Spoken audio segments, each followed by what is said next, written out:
there is another way for you to live your life. There is a more productive, more structured way to live your life. There's a more intentional way to live your life. And that creates actual freedom.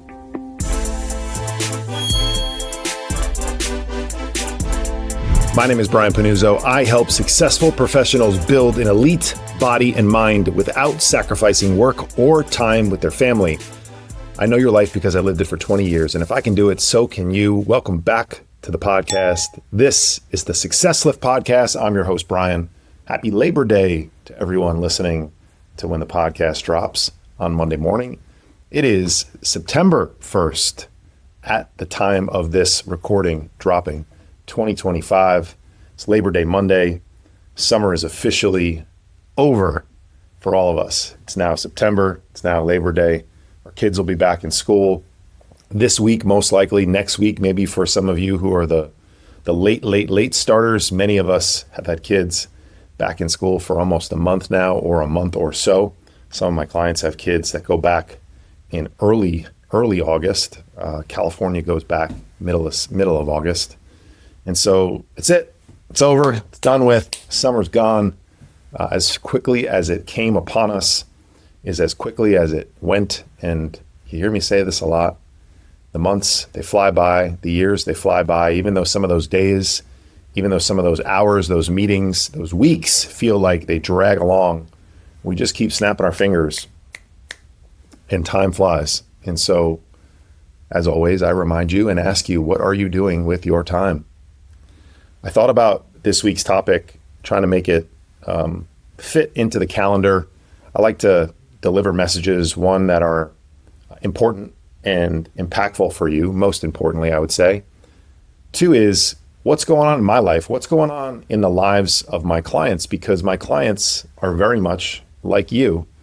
And I, as I say all the time in the intro, if I can do it, so can you. I am very much like you. Now, I just may be further along in my journey. Therefore, I may feel to you to be some sort of form of expert advice, but that's only because I'm just further down the road than you.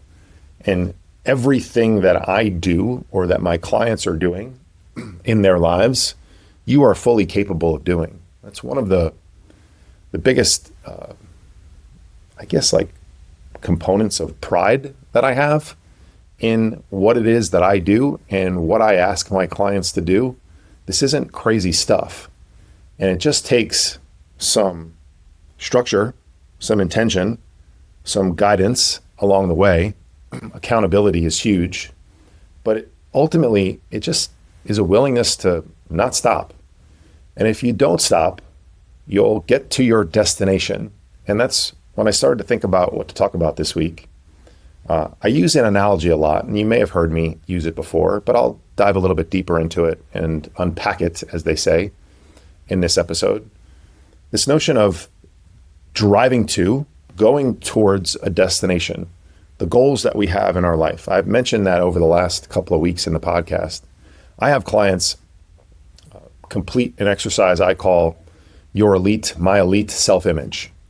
And it's effectively you designing a life that you truly, really are falling in love with as you head towards it.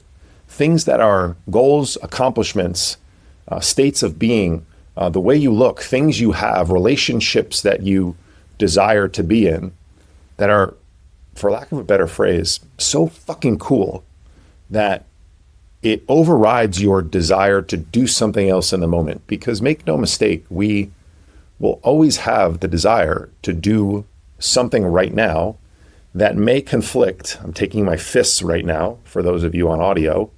It may conflict, and now I'm punching them together. They will collide at times. Your desire to do something in the moment right now will usually collide with a longer term goal that you have. And that's where everyone, in my experience, for lack of a better phrase, screws it up. Because for you to expect that aspects of your journey, of your road trip, which we'll talk about today, is going to be fraught, or it's not fraught, that would mean that there would be things along the way, that it's going to be this like hunky-dory, no traffic ride without detours, with, no construction along the way, without somebody cutting you off, without you getting a flat tire, without like getting low on gas and worrying, before you find the next gas station, whatever the analogies are to a long road trip to the middle of nowhere. For you to think that that's not going to happen along the way, I think is just silly. And it sets you up for failure, because there will be adversity the entire way, like literally the entire way. And when you accept that, when you know that where you're going is worth it, so that when you do hit that adversity on the road, figuratively or literally, you're willing to continue to keep driving. And maybe that means you have to pull over. And maybe that means that there is a detour and it takes you a little bit longer. Or, as we'll talk in today's quick lesson, there might be something worthwhile stopping for, something that's extremely fun to do, because who cares if you get to your destination a day or two earlier, when you can have some fun and remember the things that you do along the way. But most people end up turning around and driving back to where they started from. And in the history of GPS systems, it's just never done that. The GPS system will never reroute you back home. It'll continue to try to get you to the destination that you plugged in when you started your journey.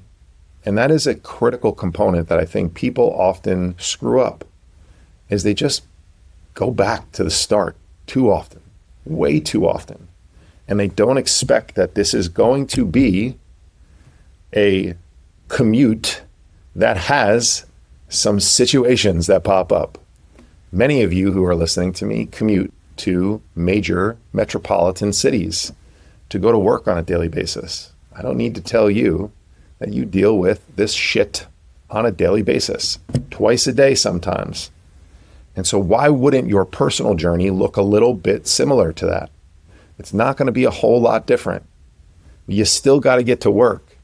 If you ever turned around and drove home and then called your team at the office and said, I'm not coming in, there was a little bit of traffic on the George Washington Bridge or the West Side Highway or the 10 or the 405 or the 110 in LA, you would get laughed at. And so what do? You fight through it. You stay in it. You find another way. You persevere and you get there. And that's what I wanted to talk a little bit about today. All right. I oftentimes tell prospective clients and my clients that I am riding shotgun in their car during the time that we work together. And in some way or another, I'm riding shotgun in your car right now. You may literally be in the car right now. Look over. Give me a fist bump. Give me an air fist bump. I'm here with you. All right. Here's the thing. When I work with people, I swoop in to their lives to effectively become their chief operating officer. All right. It's your life. You're the CEO. You run the business, but I come in as an advisor. I am your trusted advisor for a period of time. I am going to help you get there faster, easier. I'm going to hold you accountable along the way, and I'm going to provide you with the expert turn-by-turn directions that help you get to this destination or the series of destinations that you have. But here's the thing. I tell every single person I work with this, I cannot drive the car. It's your car to drive. We can't even take turns. Now I can maybe hold the wheel for a second while you pick a booger out of your nose or something like that, or you fix your contact, or you check something that fell down. I can hold the wheel, right? I can nudge you back onto the right road when you're drifting off steadily into the damn ditch, which is what we all do a lot when we're flying solo, when we're driving solo.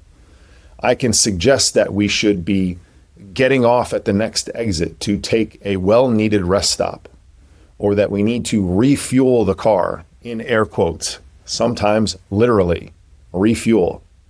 I can suggest an alternative route when there is traffic along the way. I can encourage you to stop driving in circles when we know that we're both lost and to get back on track.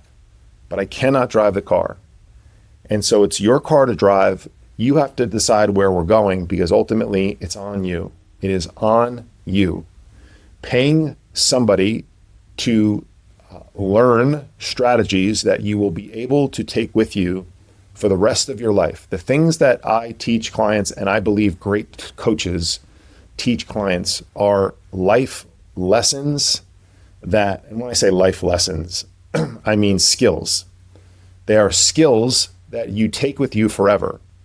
Some of the best coaching programs I've ever been a part of, and I've paid, wow, I don't know, maybe $100,000 at this point. I don't say that to like pump my chest. A lot of you guys spend $100,000 on a vacation sometimes.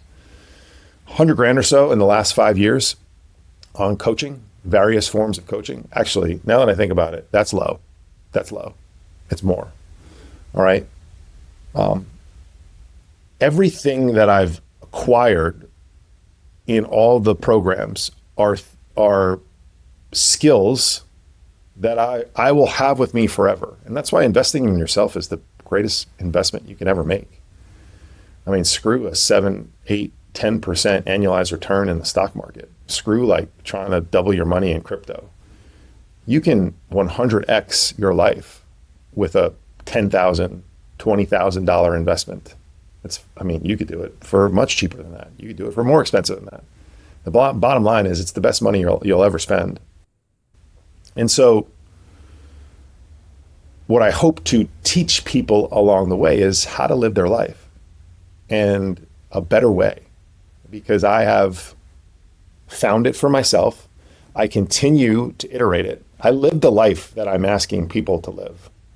And I am actually asking them to live a much less intense life than me, because I'm 10 years ahead of some people. Some other people, I'm 2 years ahead, 5 years ahead, 2 months ahead. Those are the fun people to work with that are like running right alongside you. Those are really fun. But everything that I ask someone to do, I do myself. And so I can give you firsthand perspective on what's worked for me, how I failed, more importantly, what I did, what struggles I've had. What are the other 40 plus, 50 plus people I'm speaking to on a weekly basis? Imagine the power of that. A network of 50 plus people that are just like you, who are striving to achieve the things that you are. Some are a little bit ahead of you. Some are a little bit behind you. Some are going through the exact same things you are. You know how many times I have effectively the same conversation in a 2 or 3 day stretch with a dozen different people? It's wild. Now I can take that and I can turn it into content for people. I can turn it into specific lessons for clients because they get the real good stuff before the public does. But I always tell people you're a very unique individual. Your problems are generic, man. Your problems are so generic. They're the same as everybody else. You just think they're different.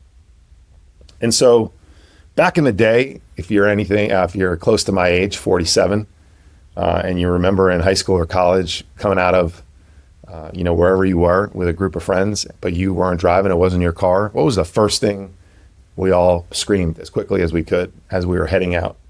I got shotgun. And for any of you who are young enough to not know what that means, it means my audience is younger than I think it is. So that's amazing. But that means that you've called dibs. You've called the rights to jump in the front seat of the car and not cram yourself into the back. And so in this podcast, I got shotgun.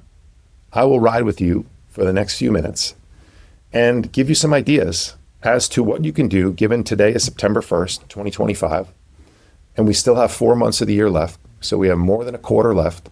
But believe me, this is the quarter that moves the fastest, as you guys know. It will be January 1st before you can frickin' blink. Way faster than the summer went by. And just as the summer, we are entering one of the toughest periods for people to stay on track and to feel like they have control of their outcomes. And that's one of the tragedies I hear a lot of people talk about all the time is they feel like they're not in control of their outcomes. They feel like they're just reactionary all day long. I'm actually just flipping back to some notes of a call that I had with a new client who just started with me last week. And those were two of the things he said. He constantly said he felt overwhelmed and reactive. Overwhelmed and reactive. And I think if you get quiet for a moment, you could probably point to specifically the last time you felt a little overwhelmed and out of control of your circumstances and your results, and you felt totally reactive to your schedule, work, and family.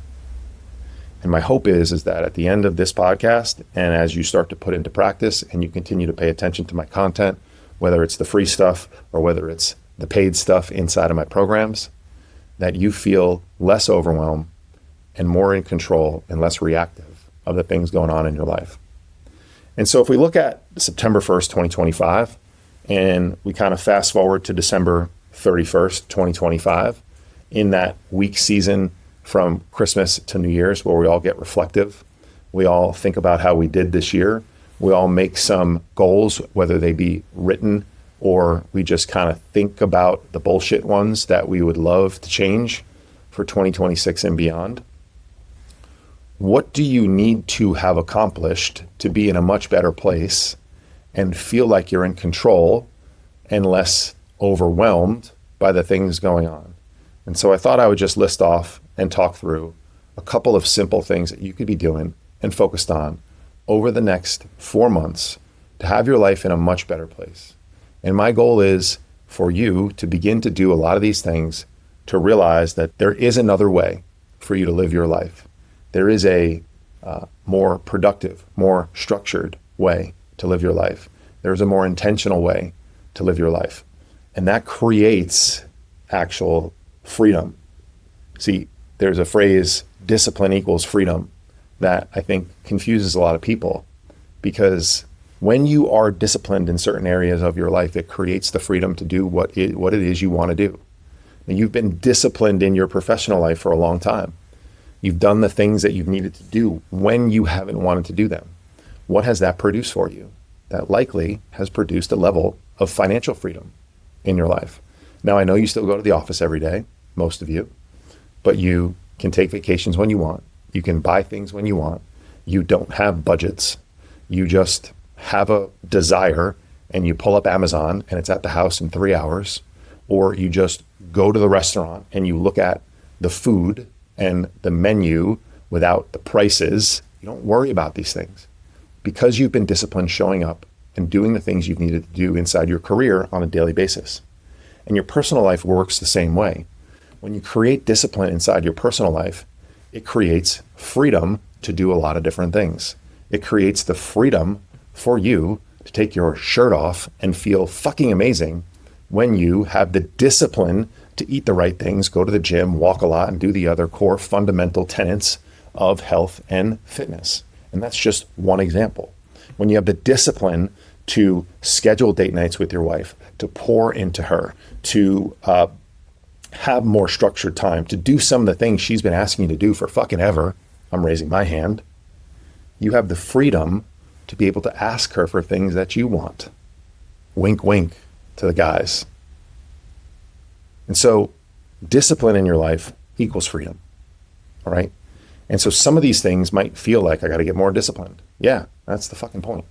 That's the point, right? So if we looked at 2025 and thought about where we are now, starting point, starting line, destination, end of the year, some of these are going to be very generic. Some of you are probably way further along. Others maybe haven't even started. And it's hard to give very specific advice because I'm not talking to one specific person. And that's what you need to do in order to get great results, is to customize a plan, have a custom strategy for your unique goals. Now, I did say that your problems are generic, but your goals may be somewhat unique. You are unique. You deserve a customized plan. And that is exactly what programs like mine and like the others that are great that are out there do for you. So my recommendation would be, first recommendation, I didn't even plan this, join one. fucking pay money and hire somebody, all right? You cannot do it alone. If you could, you would have done it already. There's a reason why I have multiple coaches in my life at all times, because the value is unmistakable. Because I keep taking nuggets from these 5,000, 10,000, 15,000, whatever it may be, investments that I make in myself, and I take the information and the knowledge and the learning from those experiences, and I have them for the rest of my life, and I can multiply them forever and ever. It's the best return you'll ever get in your life. All right, so the first thing you need to do is think about, where do you want to be at the end of December? What goals do you have? What is your destination? That would be the first thing that we would attack, so that we can reverse engineer the turn-by-turn directions. But in general, let's just think of the general, like I want to look a little bit better, I want to feel better, I want to be more in control, less overwhelmed, I want to have a better relationship in my marriage, I want to feel more connected, more time, all these things, all right?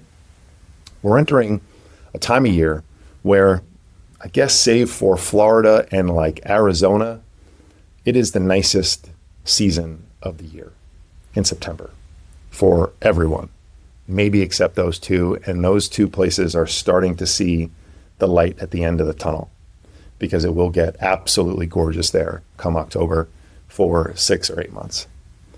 So in September and October, you have some of the best weather that you'll ever going to have. Now, yes, it may not be 78 and sunny, which you catch those random days in the summer in the Northeast, but it's probably going to be cooler. There's probably going to be less precipitation. It doesn't rain as much in the fall. It hasn't started snowing yet for those of you who live in colder weather climates. I want you to be walking your face off. That was literally the note that I wrote. Walk your face off, all right? The weather is as good as it is going to get for the next at least 6, close to 8+ weeks, right? Heading into Halloween time. Worst holiday on the calendar, by the way. We'll deal with that when it comes, don't worry. Be outside more. I know the hours start to shrink in our day because it gets darker earlier, and then the clock shift sometime in like early November, I think, or late October. But you're going to have more good weather, maybe not more time, but more good weather to be outside. So incorporate that into things that you are doing. Fall golf is one of the things I actually do miss about the seasons. And so be outside, get your ass outside, get early walks in, get late walks in, get midday walks in. There is no better time to be walking around Manhattan than the middle of September, late September. I mean, it is gorgeous during that period of time. So use it to your advantage, all right? Move your ass more. Now, some of you may be stuck behind a desk for much of your day. There are ways that you can move more while still feeling like you're pretty tied to the desk. I help people find an infinite number of ways to move more, right? You have to take control of your weekends as well now that we're at it, right? And maybe you have to move a little bit more on the weekends to counterbalance some of that more sedentary lifestyle that you live during the week. But I promise you, there are places in your day that you will be able to move your ass more. If you have questions, just ask me. I'd be happy to answer them. You can email me at brian@thesuccesslift.com. But some of those may include pacing around during phone calls, jumping into a conference room to do some laps while you check emails, hopefully being able to jump downstairs and get outside and move around a little bit. You can park further away from the places that you're going when you do drive. You can use the stairs instead of the escalators and the elevators. I mean, it is endless what you can do. Endless. If you have kids' practices, this is the one place that I see people constantly give it away. If you are sitting at your kids' practice and you are not in the best shape of your life, or you do not have everything that you need to in your life, please watch your child.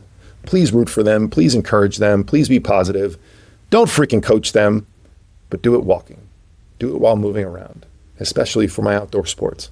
Basketball was the one sport that I found that might be a little bit difficult. Maybe that's volleyball as well, that my daughter's now in volleyball, but I still find a way. And you can too. The next thing you need to do is you need to go to bed earlier. Plain and simple. You're wasting too much time in the evening. You're putzing around. You're watching bullshit. You are raiding the pantry at 10 p.m. when your ass should be in bed. You are screen sucking. You're doing unproductive things. Yes, every once in a while, there is some productivity that happens for 15 to 20 minutes where you catch up on work or get ready for tomorrow. But the majority of the time, you're fucking lying to yourself if you think that you're being productive from 9 to 11 p.m. So go to bed. How do you do that? Pretty easy. Set an alarm at 8:15 or 8:30 to remind you that it's time to start winding down. Now listen, I can already hear all of you because I hear it all myself from all my clients. You don't understand. My kids get home late. They're in high school now. They stay up later. I get it. Cool fucking story. All right. Do you know who goes to bed before his kids? His current 15, soon to be 16-year-old and 11-year-old? This guy with two thumbs that likes to get up early and get the fuck after it in his life. And I'm not telling you that you have to not have a connection with your family, but I am telling you that every once in a while, maybe more like most of the time, you need to say, good night, everyone. I'm going to bed. All right. Now, maybe your role is to contribute at night because your wife helps in the morning or you're out of the house before. Okay, figure it out. Talk together as a unit. Tell her what your goals are. Talk to your kids. Your kids shouldn't be staying up until 11 o'clock anyway. So figure it out. And I'm not saying this is going to happen in a day or two, but figure it out. Start to change your habits. Your kids shouldn't be up until 11. Neither should you. Go to bed. You got no chance of waking up early in the morning, which is the next action step. And I put it after going to bed earlier because you cannot get up earlier if you don't go to bed earlier. And so everyone tries to get up earlier and start to do more things for themselves. And they feel like they got hit with a sack of bricks. And of course, you're not going to do it consistently. So you have to attack the evening. And don't go to bed an hour earlier tonight. Go to bed 20 minutes earlier. Go to bed 30 minutes earlier. 10 or 15 doesn't really do a whole lot. It doesn't matter if you don't fall asleep right away. I don't care. It's the practice of doing it.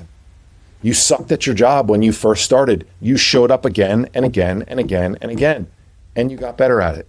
And now you make a couple $1 million a year, I hope, or maybe more. You will acquire the skill as you continue to do the same thing over and over again. So start to do it and don't quit on it in a week because you suck at it. Because I can tell you right now, you're going to suck at it. So get better. You got two choices. You can quit or you can keep going. Once you're starting to go to bed earlier, wake up in the morning and do something for yourself. What does that mean? It means exactly what I said.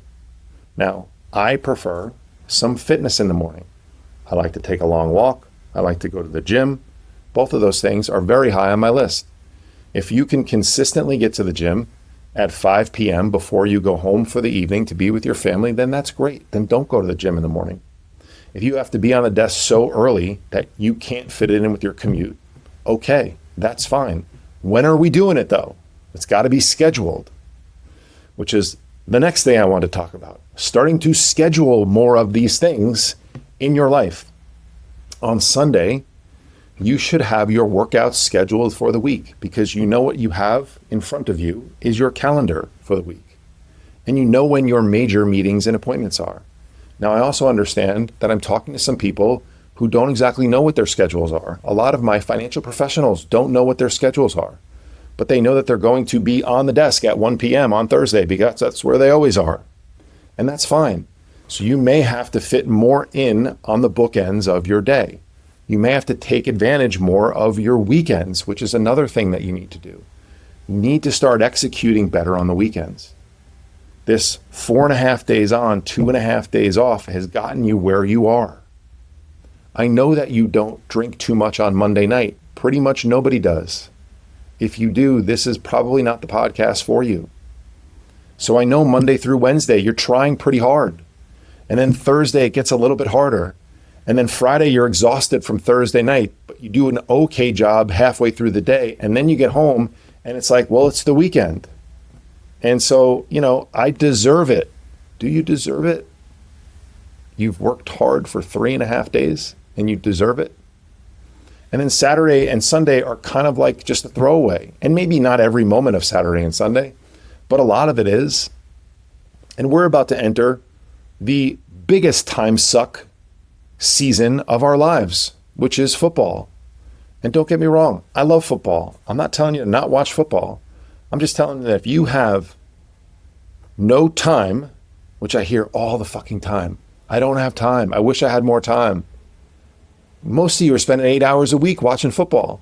You got 3 fantasy teams. What are we talking about here?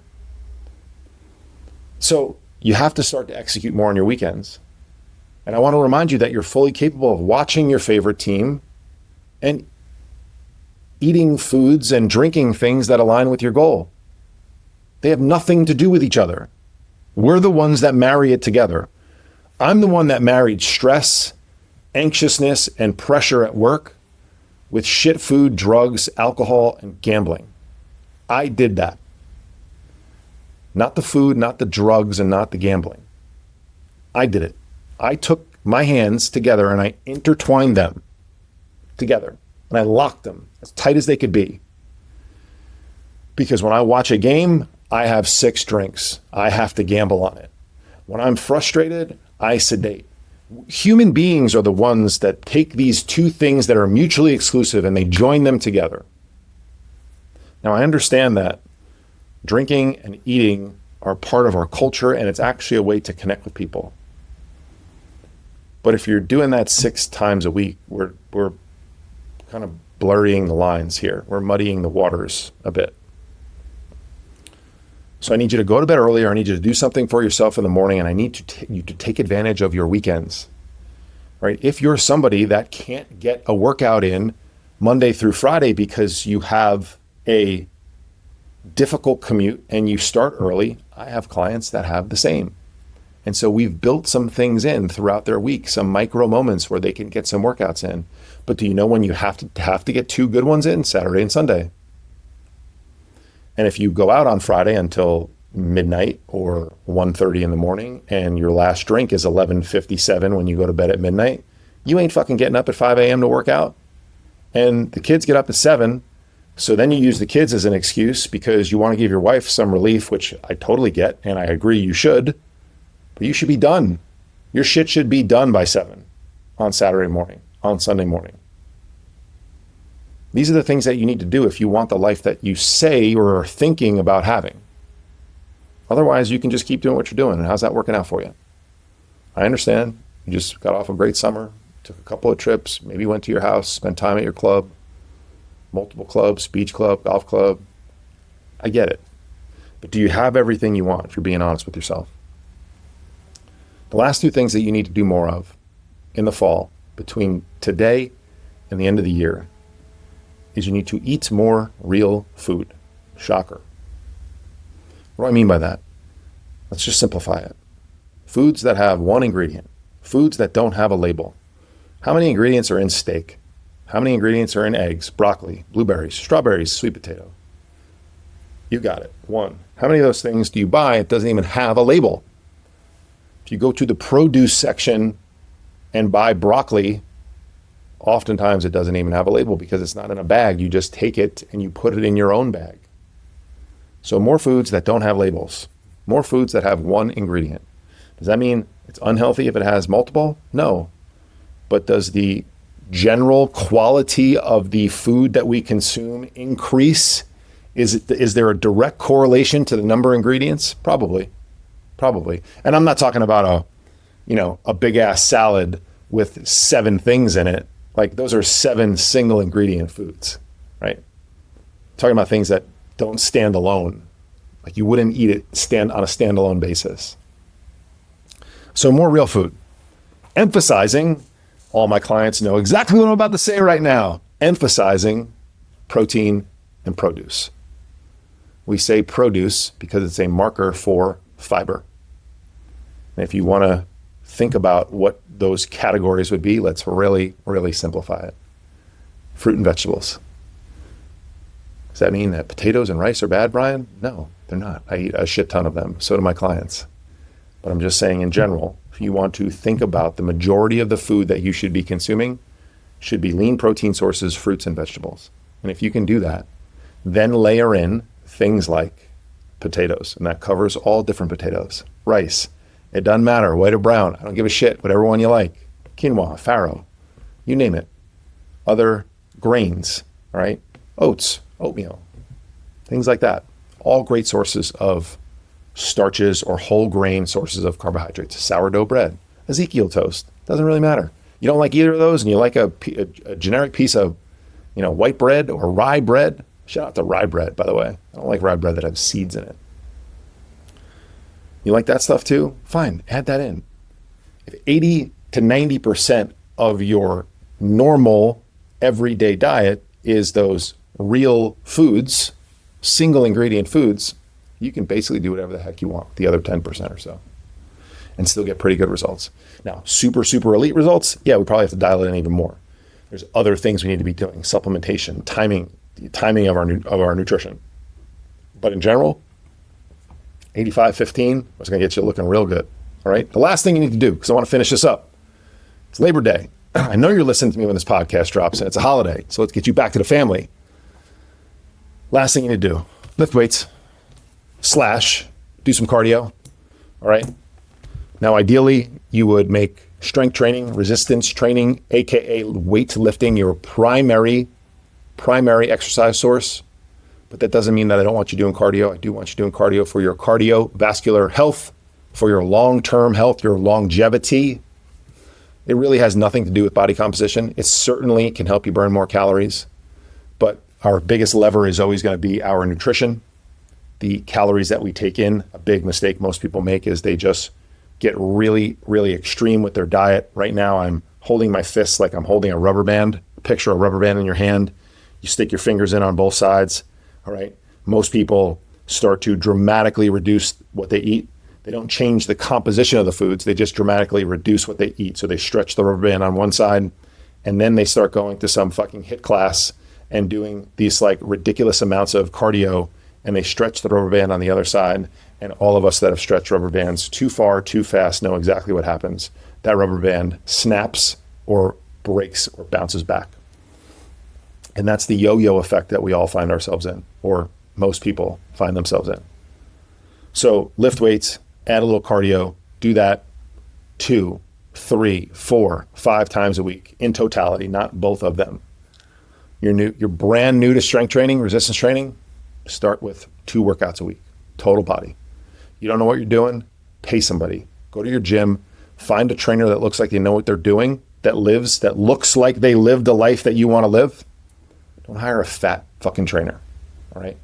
Apologies to all the overweight trainers out there, but what are you doing? There's a couple of them in my gym. I'm like, why is someone paying you to help them? Go get help. Get professional help, someone to show you how to do exercises properly, someone to show you how to push yourself to the point of exertion that you need to in order to maximize your results. And if you don't want to pay them anymore, don't pay them, but I guarantee you probably will. Because once you start to get good results, you'll realize that it's worth it. And it's an investment in yourself, just like the mental programming courses I've taken, the masterminds I've been a part of, the nutrition coaches, the fitness coach that I have right now. All of these things are worth it. You are worth it. You are worth it. If you do some of these things for the next 4 months, I guarantee your life will be in a pretty cool place come the end of the year. And it probably will be in a really good place by Thanksgiving. And that's going to be real quick, everyone. Really, really quick. And if you want to get there with more assurance and you want to get to your goals, that destination faster, and you want a pretty cool co-pilot who has been there, who has gotten lost a million times, who has driven the road that you're on, you know where to find me. You can email me at brian@thesuccesslift.com. You can text me at 917-709-4283. I have, as of September 1st, 2025, I have 2 openings in my program to work with people one-on-one. And to remind you, we have been working with teams inside of corporate America. So if you work with a team of 5, 10, 15 leaders, and you want to take your team to the next level and have the strongest finish to the year you possibly can to set yourself up to have an epic 2026. Reach out to me because our company program is second to none. I sat inside of corporate America for 20 years. I know exactly what everyone in your office is going through. I have lived it. I have struggled with it. I have told myself all the same excuses. And the key is I figured it out sitting in that seat. I did not leave my career and go figure this stuff out. I did it while I was sitting inside of corporate America. And so while my life looks different right now, it is very much aligned with someone who has to show up to the office and grind every day. And so if that's interesting to you, I would love to talk to you about it. Appreciate you guys. I'll see you back here next week.